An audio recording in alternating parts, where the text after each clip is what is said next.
ಬಾಗಲಕೋಟೆ ವಿಧಾನಸಭಾ ಕ್ಷೇತ್ರದಲ್ಲಿ ತಮ್ಮ ಮೊದಲ ಪ್ರಯತ್ನದಲ್ಲೇ ಚುನಾವಣಾ ಅಖಾಡದಲ್ಲಿ ಗೆದ್ದು ತಮ್ಮ ತಂದೆಯ ಕ್ಷೇತ್ರವನ್ನ ಉಳಿಸಿಕೊಂಡಿದ್ದಾರೆ ಎಚ್.ವೈ. ಮೇಟಿ ಅವರ ಪುತ್ರ ಕಾಂಗ್ರೆಸ್ನ ಅಭ್ಯರ್ಥಿ ಉಮೇಶ್ ಮೇಟಿ ಅವರು ನಮ್ಮ ಜೊತೆ ಲೈವ್ ನಲ್ಲಿ ಜಾಯಿನ್ ಆಗಿದ್ದಾರೆ. ಸರ್ ನಮಸ್ಕಾರ. ಸುಮಾರು 21,000ಕ್ಕೂ ಹೆಚ್ಚು ಮತಗಳ ಅಂತರದಿಂದ ಗೆಲುವನ್ನ ದಾಖಲು ಮಾಡಿದ್ದಾರೆ ಬಾಗಲಕೋಟೆ ವಿಧಾನಸಭಾ ಕ್ಷೇತ್ರದಲ್ಲಿ ಉಮೇಶ್ ಮೇಟಿ ಅವರು. ಈ ಹಿಂದಿನ ಚುನಾವಣೆಯಲ್ಲಿ ಎಚ್.ವೈ. ಮೇಟಿ ಅವರು ವೀರಣ್ಣ ಚರಂತಿಮಠ ಅವರ ವಿರುದ್ಧ ಗೆದ್ದಿದ್ದು ಸುಮಾರು 5,800 ಮತಗಳ ಅಂತರದಿಂದ. ತಂದೆಗಿಂತಲೂ ಅಭೂತಪೂರ್ವವಾದಂತಹ ಗೆಲುವು ಪುತ್ರ ಉಮೇಶ್ ಮೇಟಿ ಅವರದ್ದು. 21,866 ಮತಗಳ ಅಂತರದಿಂದ ಗೆಲುವನ್ನ ದಾಖಲು ಮಾಡಿದ್ದಾರೆ ಬಾಗಲಕೋಟೆಯ ಕಾಂಗ್ರೆಸ್ ಅಭ್ಯರ್ಥಿಯಾಗಿರುವಂತಹ ಉಮೇಶ್ ಮೇಟಿ. ಖುದ್ದು ಸಿಎಂ ಸಿದ್ದರಾಮಯ್ಯ, ಮಂತ್ರಿಮಂಡಲದ ಸಚಿವರು ಬಹಳ ದೊಡ್ಡ ಸಂಖ್ಯೆಯಲ್ಲಿ ಬಾಗಲಕೋಟೆಯಲ್ಲೇ ಉಳ್ಕೊಂಡು ಅಲ್ಲಿ ಚುನಾವಣಾ ತಂತ್ರಗಾರಿಕೆಯನ್ನ ಮಾಡಿದ್ರು. ಉಮೇಶ್ ಮೇಟಿ ಅವರ ಪರ ಪ್ರಚಾರವನ್ನ ಮಾಡಿದ್ರು. ಬಹಳ ದೊಡ್ಡ ಮಟ್ಟದಲ್ಲಿ ಪಕ್ಷವನ್ನ ಸಂಘಟನೆ ಮಾಡುವಂತಹ ಕೆಲಸ ಆಯಿತು. ಓಟ್ ಕ್ರೋಢೀಕರಣ ಮಾಡುವಂತಹ ಕೆಲಸ ಆಯಿತು. ಅದರ ಪರಿಣಾಮ 21,866 ಮತಗಳ ಅಂತರದಿಂದ ಗೆಲುವನ್ನ ದಾಖಲು ಮಾಡುವಲ್ಲಿ ಯಶಸ್ವಿಯಾಗಿದ್ದಾರೆ ಕಾಂಗ್ರೆಸ್ನ ಅಭ್ಯರ್ಥಿಯಾಗಿರುವಂತಹ ಉಮೇಶ್ ಮೇಟಿ ಅವರು. ಮತ್ತೊಂದು ಕಡೆ ಕಾಂಗ್ರೆಸ್ ಬೈ ಎಲೆಕ್ಷನ್ನ ಫೇಸ್ ಮಾಡ್ತಾ ಇರೋದು ದಾವಣಗೆರೆ ದಕ್ಷಿಣದಲ್ಲಿ. ಅಲ್ಲಿ 18ನೇ ಸುತ್ತಿನ ಮತ ಎಣಿಕೆ ಮುಕ್ತಾಯ ಆಗಿದೆ. 5,650 ಮತಗಳ ಅಂತರದಿಂದ ಕಾಂಗ್ರೆಸ್ ಅಭ್ಯರ್ಥಿ ಸಮರ್ಥ ಶಾಮನೂರು ಮುನ್ನಡೆಯನ್ನ ಕಾಯ್ದುಕೊಂಡಿದ್ದಾರೆ. ಇನ್ನು ಉಳಿದಿರೋದು 3 ಸುತ್ತುಗಳು ಮಾತ್ರ. ಆ 3 ಸುತ್ತಿನಲ್ಲಿ ಫಲಿತಾಂಶದಲ್ಲೇನಾದ್ರೂ ಬದಲಾವಣೆ ಆಗುತ್ತಾ? ಯಾಕಂದ್ರೆ ಕಳೆದ 2-3 ಸುತ್ತುಗಳಿಂದ ಸತತವಾಗಿ ಸಮರ್ಥ ಶಾಮನೂರು ಹಾಗೆ ಶ್ರೀನಿವಾಸ್ ದಾಸ್ ಕರಿಯಪ್ಪ ಅವರ ನಡುವೆ ಇರುವ ಅಂತರ ಕಡಿಮೆಯಾಗ್ತಾ ಇದೆ. ರೈಟ್, ಉಮೇಶ್ ಮೇಟಿ ಅವರು ನಮ್ಮ ಜೊತೆ ಲೈವ್ ನಲ್ಲಿ ಜಾಯಿನ್ ಆಗಿದ್ದಾರೆ. ಉಮೇಶ್ ಮೇಟಿ ಸರ್ ನಮಸ್ಕಾರ. ಮೊದಲನೇದಾಗಿ ತಮ್ಮ ಗೆಲುವಿಗೆ ಅಭಿನಂದನೆಗಳು ಸರ್. Thank you sir. ತಮಗೂ ಮೊದಲ ಚುನಾವಣೆ ತಮ್ಮ ತಂದೆಯ ಕ್ಷೇತ್ರವನ್ನ ಉಳಿಸಿಕೊಳ್ಳುವಲ್ಲಿ ಸಕ್ಸಸ್ ಆಗಿದ್ದೀರಿ ಸರ್. ಮೊದಲ ಚುನಾವಣೆಯಲ್ಲೇ ತಂದೆಯ ಕ್ಷೇತ್ರವನ್ನ ಉಳಿಸಿಕೊಂಡಿದ್ದೀರಿ. ಅದು ಕೂಡ ಅಂತರ ಬಹಳ ದೊಡ್ಡ ಮಟ್ಟದ ಅಂತರ. 21,000ಕ್ಕೂ ಹೆಚ್ಚು ಮತಗಳ ಅಂತರದಿಂದ ಗೆದ್ದಿದ್ದೀರಿ. ಎಷ್ಟು ಖುಷಿ ಇದೆ ಸರ್? ಚೆನ್ನಾಗಿ ನಮ್ಮ ಕಾರ್ಯಕರ್ತರು ಗೆಲುವು ಸರ್. ಕಾಂಗ್ರೆಸ್ ಪಕ್ಷದ ಎಲ್ಲ ಕಾರ್ಯಕರ್ತರು, ಶಾಸಕರು, ಸಚಿವರು, ಸಾಮಾನ್ಯ ಕಾರ್ಯಕರ್ತರು ಹಿಡ್ಕೊಂಡು ನಾನೇ ಅಭ್ಯರ್ಥಿ ಅಂತ ತಿಳ್ಕೊಂಡು ಕೆಲಸ ಮಾಡಿದ್ದಾರೆ. ಚುನಾವಣಾ ತಂತ್ರಗಾರಿಕೆಯನ್ನ ಯಾವ ರೀತಿ ಮಾಡಲಾಯಿತು ಅಂತ ಹೇಳಿ ಸರ್. ಈಗ ಖುದ್ದು ಮುಖ್ಯಮಂತ್ರಿಗಳು ಬರ್ತಾರೆ, 5-6 ದಿನಗಳ ಕಾಲ ಬಾಗಲಕೋಟೆಯಲ್ಲಿ ಉಳ್ಕೊಳ್ತಾರೆ. ಸಚಿವರ ಒಂದು ದೊಡ್ಡ ಟೀಮ್ ಬಹಳ ದಿನಗಳ ಕಾಲ ನಿಮ್ಮ ಪರವಾಗಿ ಗ್ರೌಂಡ್ನಲ್ಲಿ ಕೆಲಸ ಮಾಡುತ್ತೆ. ಹೇಗಿತ್ತು ಜನರನ್ನ ಅಪ್ರೋಚ್ ಮಾಡಿದಂತಹ ರೀತಿ? ಯಾಕಂದ್ರೆ ನಿಮಗೂ ಕೂಡ ಚುನಾವಣೆ ಹೊಸದಾಗಿತ್ತು, ಹೇಗಿತ್ತು ಅಂತ ಹೇಳಿ. ಚುನಾವಣೆ ಹೊಸದಲ್ಲ, ತಂದೆ ಕಾಲಿನ ನಾವೇ ಚುನಾವಣೆ ಮಾಡ್ಕೊತ ಬಂದಿದ್ದೀವಿ.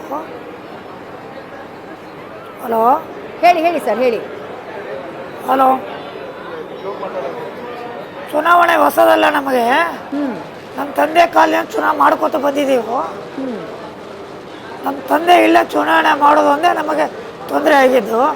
ಅದನ್ನು ಎಲ್ಲ ನಮ್ಮ ಮುಖ್ಯಮಂತ್ರಿಗಳು, ಬಾಗಲಕೋಟದ ಮತಕ್ಷೇತ್ರ ಎಲ್ಲ ಕಾರ್ಯಕರ್ತರು ಅದನ್ನು ಸಾಬೀತು ಮಾಡಿ ತೋರಿಸಿದ್ದಾರೆ. ಗೆಲುವನ್ನ ದಾಖಲು ಮಾಡಿದಿರಿ ಸರ್. ಕ್ಷೇತ್ರಕ್ಕೆ ಸಂಬಂಧಪಟ್ಟ ಹಾಗೆ ಮುಂದಿನ 2 ವರ್ಷಗಳ ಕಾಲ ಅಧಿಕಾರ ಇದೆ ನಿಮ್ಮ ಕೈನಲ್ಲಿ. ಶಾಸಕರಾಗಿ ಕೆಲಸ ಮಾಡೋಕ್ಕೆ, ಸೇವೆಯನ್ನ ಮಾಡೋದಕ್ಕೆ ಏನು ಕನಸನ್ನ ಕಟ್ಕೊಂಡಿದ್ದೀರಿ? ಏನು ಪ್ಲಾನ್ ಅನ್ನ ಹಾಕೊಂಡಿದ್ದೀರಿ ಕ್ಷೇತ್ರದಲ್ಲಿ ಅಭಿವೃದ್ಧಿಗೆ ಸಂಬಂಧಪಟ್ಟ ಹಾಗೆ ಸರ್? ನಮ್ಮ ತಂದೆ ಕೆಲಸ ಏನೇನು ಉಳಿಸಿದ್ರು ಅದನ್ನು ಪೂರ್ಣ ಪ್ರಮಾಣದಲ್ಲಿ ಪೂರ್ಣಗೊಳಿಸಿ ಮುಖ್ಯಮಂತ್ರಿಗಳ ಆದಿಯಾಗಿ ಎಲ್ಲ ಸಚಿವರ ಆದಿಯಾಗಿ ಬಾಗಲಕೋಟೆ ಅಭಿವೃದ್ಧಿ ಒಯ್ಯಬೇಕಂತ ನಮ್ಮದು ಕನಸು ನಮ್ಮ ತಂದೆಯವರಿತ್ತು. ಅದನ್ನು ನನಸು ಮಾಡ್ತೀವಿ. ಉಮೇಶ್ ಮೇಟಿ ಅವರೇ, ನಿಮ್ಮ ಗೆಲುವಿನ ಶ್ರೇಯವನ್ನ ಯಾರಿಗೆ ಕೊಡೋದಕ್ಕೆ ಬಯಸ್ತೀರಿ ಅಂತ ಹೇಳಿ? ಯಾವ ಒಂದು ತಂತ್ರಗಾರಿಕೆ ನಿಮ್ಮ ಪರವಾಗಿ ವರ್ಕ್ ಆಯಿತು ಬಾಗಲಕೋಟೆಯಲ್ಲಿ ಇಷ್ಟು ಪ್ರಮಾಣದಲ್ಲಿ ಅನ್ಸುತ್ತೆ ತಮಗೆ? ಮತದಾರರ ಒಬ್ಬ ಸಾಮಾನ್ಯ ಕಾರ್ಯಕರ್ತರು ನಾನೇ ಅಭ್ಯರ್ಥಿ ಅಂತ ತಿಳ್ಕೊಂಡು ಇವತ್ತು ಈ ರೀತಿ ಗೆಲುವು ಮಾಡೋಕ್ಕೆ ಎಲ್ಲ ಕಾರ್ಯಕರ್ತರು, ರಾಜ್ಯದ ಮುಖಂಡರು ಎಲ್ಲರಿಗೂ ಸಹ ಅನುಭವಿಸುತ್ತೆ. ಮುಖ್ಯಮಂತ್ರಿಗಳು, ಸತೀಶ್ ಜಾರಕಿಹೊಳಿ ಅವರು ಹಾಗೆ ಬೇರೆ ಬೇರೆ ನಾಯಕರಿದ್ರು. ಏನು ಹೇಳೋಕೆ ಬಯಸ್ತೀರಿ ಸರ್ ಈ ಗೆಲುವಿನ ಬಳಿಕ ಅವರೆಲ್ಲರಿಗೂ?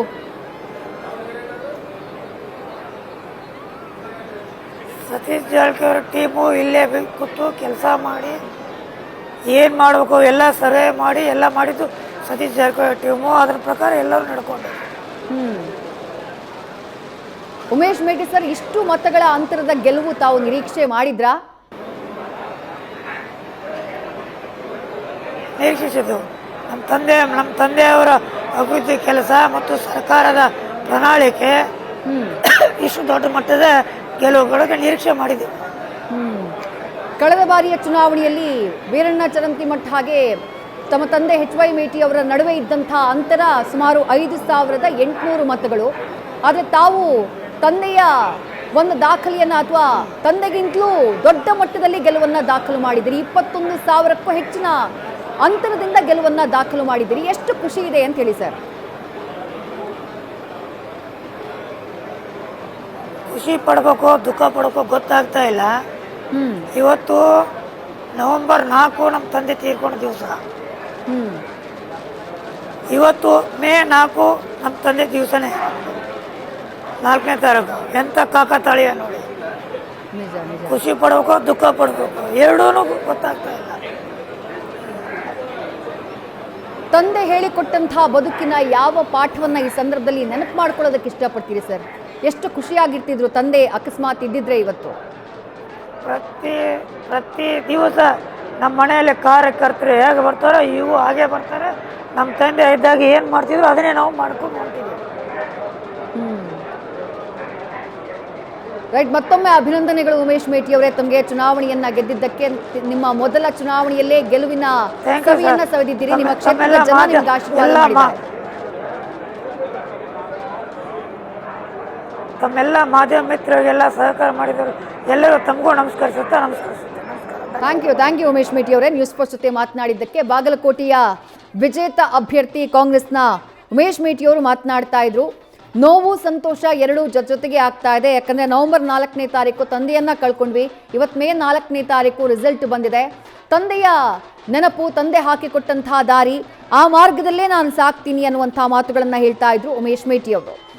ಒಂದು ಕಡೆ ಬಾಗಲಕೋಟೆ ವಿಧಾನಸಭಾ ಕ್ಷೇತ್ರದಲ್ಲಿ ಕಾಂಗ್ರೆಸ್ ಭರ್ಜರಿ ಗೆಲುವನ್ನ ದಾಖಲು ಮಾಡಿದೆ. ಆದರೆ ದಾವಣಗೆರೆ ದಕ್ಷಿಣ ವಿಧಾನಸಭಾ ಕ್ಷೇತ್ರದಲ್ಲಿ ಇನ್ನೂ 3 ಸುತ್ತುಗಳ ಮತ ಎಣಿಕೆ ಬಾಕಿ ಇದೆ. ಕೇವಲ 3 ಸುತ್ತುಗಳ ಮತ ಎಣಿಕೆ ಮಾತ್ರ ಬಾಕಿ ಇರುವುದು. ಸದ್ಯಕ್ಕೆ 18ನೇ ಸುತ್ತಿನ ಮತ ಎಣಿಕೆ ಮುಕ್ತಾಯ ಆದಾಗ ಸಮರ್ಥ ಶಾಮನೂರು 5,650 ಮತಗಳ ಅಂತರದಿಂದ ಬಿಜೆಪಿ ಅಭ್ಯರ್ಥಿ ಶ್ರೀನಿವಾಸ್ ದಾಸ್ ಕರಿಯಪ್ಪ ಅವರಿಗಿಂತ ಮುನ್ನಡೆಯನ್ನ ಕಾಯ್ದುಕೊಂಡಿದ್ರು. ಅಂದ್ರೆ ಕಳೆದ 2-3 ಸುತ್ತುಗಳಲ್ಲಿ ಬಿಜೆಪಿ ಹಾಗೆ ಕಾಂಗ್ರೆಸ್ನ ಅಭ್ಯರ್ಥಿಯ ನಡುವಿನ ಮತಗಳ ಅಂತರ ಬಹಳ ಕಡಿಮೆಯಾಗ್ತಾ ಬಂದಿದೆ. ಇನ್ನು ಉಳಿದಿರೋದು 3 ಸುತ್ತು ಮಾತ್ರ. ಹಾಗಾಗಿ ಸಮರ್ಥ ಶಾಮನೂರು ಗೆಲುವನ್ನ ದಾಖಲು ಮಾಡ್ತಾರಾ?